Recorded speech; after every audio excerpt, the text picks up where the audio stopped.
No way, Sam, it can't be. You mean to tell me that members of a niche internet micro-community based around female nature and dating game is full of damaged men? No way, I don't believe you. Sam, you're just a soy boy. They finally got you, didn't they, Sam? I bet you actually love and respect women, and you don't just see them as an obstacle or an object for pleasure. Soy boy, you're a soy boy, Sam. You're blue-pilled. Okay, bro. Time to go in on the red pill. Fight. Firstly, as someone who touches grass, you may be wondering, Sam, what is the red pill? The red pill is a micro community popularized on Reddit. Yes, who would have thought Reddit? Created in 2012, the Red Pill subreddit was initially created to counteract the massive push of feminism in modern day culture. It served as a safe space for men to discuss sexual strategy in a culture increasingly lacking a positive identity for men. After a crusade against the Red Pill subreddit by mainstream media, the subreddit ended up being quarantined, which means you have to be a Reddit user to be able to access it. You've got to be a fat neckbeard to access it, guys. The Red Pill, to this day, is still an incredibly active subreddit and culture online, full of very damaged men sharing their Red Pill theory and their field reports. Now, a field report is when someone from the subreddit actually goes outside, I know, crazy, I know, and they put their red pill theory to the test, you know, interacting with fellow damaged women, and they report on their success and failure in managing to, you know, get this damaged woman in their bed. Woo, amazing. Now, I'm not here to do a case study on the subreddit, but my definition of the red pill is very different from their definition. My definition is a bunch of damaged men who hold no real world value and have to resort to using manipulation tactics to be able to have any level of success with fellow damaged women so that they can feed their ego. My biggest problem with the red pill is its defeatist ideology. The dating market absolutely has gone to shit in the last 10 years. That's completely undeniable. Women hold no accountability for how they behave and who they allow in their beds. And there's a massive fatherless crisis in the West, which is resulting in this rampant hedonism and degeneracy. But the red pill and its ideologies actually feed into that massively. It's just a cycle of a bunch of incredibly damaged people using each other for pleasure.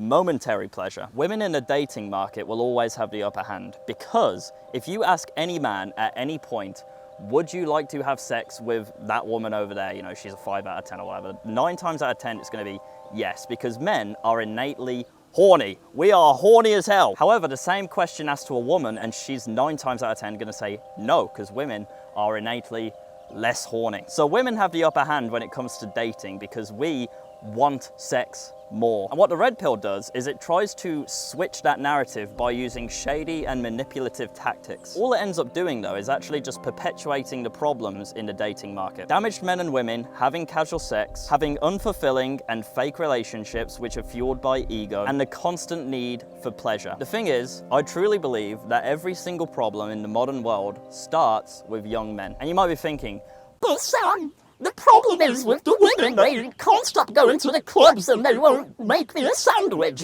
They're not submissive, Sam, they just want to go out and party all the time. where does that start?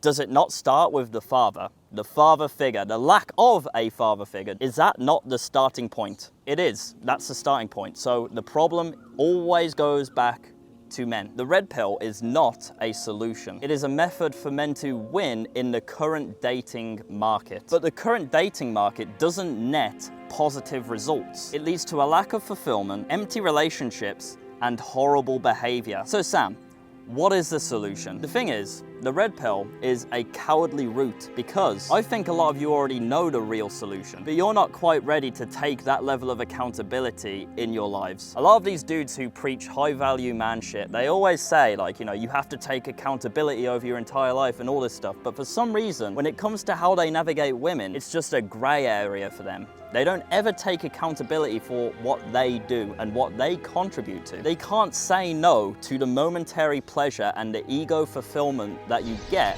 from getting a damaged girl into your bed. The actual solution to the dating market requires you to become a man of actual value, status, and of high moral standing. That means saying no to momentary pleasure from women who, frankly, have absolutely nothing to offer you outside of their bodies. And it means saying yes to hard work, introspection, and becoming a good and strong man. You don't need manipulative red pill strategies if you are that guy. You don't need to say the magic words or behave in a specific way if you are that guy. The red pill guys will sit on a podcast and complain about the state of the dating market. A lot of girls are hoes. A lot of girls don't deserve a relationship. A lot of girls don't deserve marriage. While perpetually feeding into it with how they navigate women. I want multiple girlfriends. I want to spin plates. I should be allowed to fuck a whoopie in the club because I'm a high value man. I've had it before where I've went and hooked up with some chick. I'm like, damn, this bimbo is useless.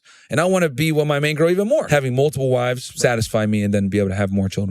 Do you not see? These guys who are complaining the most about the dating market are actually perpetuating the issue with how they navigate women themselves. They are a part of the problem. It's far harder to become a man of high value, have all these options and temptations presented to you, and say no to them, because that is the man that your future wife needs you to be. That traditional girl in her sundress, dancing around in a field. You come home from work, she makes you a coffee, she makes you dinner. She's your partner in crime. She exists, but she's not entertaining men who engage in this bullshit. And frankly, even if she did, your ability to love her fully will always be shrouded by your constant need to chase momentary pleasure with hoes. You can have an abundance mindset, which is very healthy for your relationship, without acting upon it. The second you go down that route, you doom yourself to the constant hedonistic cycle of chasing pleasure and different women, constantly looking for that one woman who has it all. Your sundress traditional wife, who avoids the clubs. She has a good relationship with her father, but you never find her. And you convince yourself that the problem is with modern day women, and that the reason you can't find her is because she's so rare and she's a unicorn. The truth be told, it's not that rare. You just don't see her because you're too busy eating at McDonald's rather than at a steakhouse. Do you understand? Why is it that high value men take full accountability over their entire lives apart from when it comes to how they navigate women and casual sex? Why is it good to control your impulses as a man apart from when it comes to having casual sex with other women? And then the narrative turns into, yeah, it's just because I'm a man, you know, I can't help it. I'll never understand. But the truth be told, the dating market's fucked because of rampant degeneracy, and it takes two to fucking tango. I'm here to offer a different perspective from what is becoming the very popular narrative when it comes to navigating relationships with women as a high value man. The Dan Blazerian lifestyle is not something that you want to emulate. It is spiritually devoid and is the result of modern day hedonism. There is absolutely nothing for you on that yacht with those 30 beautiful women, and there's absolutely nothing for you at 3 a.m. in that club. And there's also no gain to boasting about your finesse and success with women to your friends who are equally as damaged as you, chasing the same spiritually devoid pleasure. And there's certainly nothing to gain from reading about convincing women that you are a man worthy of sex rather than just becoming a man who is worthy of sex. The red pill is for fucking losers. I know I'm gonna rustle a few feathers with this video, but I don't care, it has to be said. And I'm not saying that everything in the red pill is complete shit. It's not. Some of their, theory is true. But as a whole, all it's going to do is stop you from actually developing spiritually fulfilling relationships with women who you actually want in your life. And you're going to begin attracting horrible women that you don't want in your life, which is why all of these guys on these podcasts always see women as a distraction rather than for what they actually are, which is a massive inspiration to you and your purpose. If you want to learn how to make money online from your bedroom, click this video right here. Take care, boys.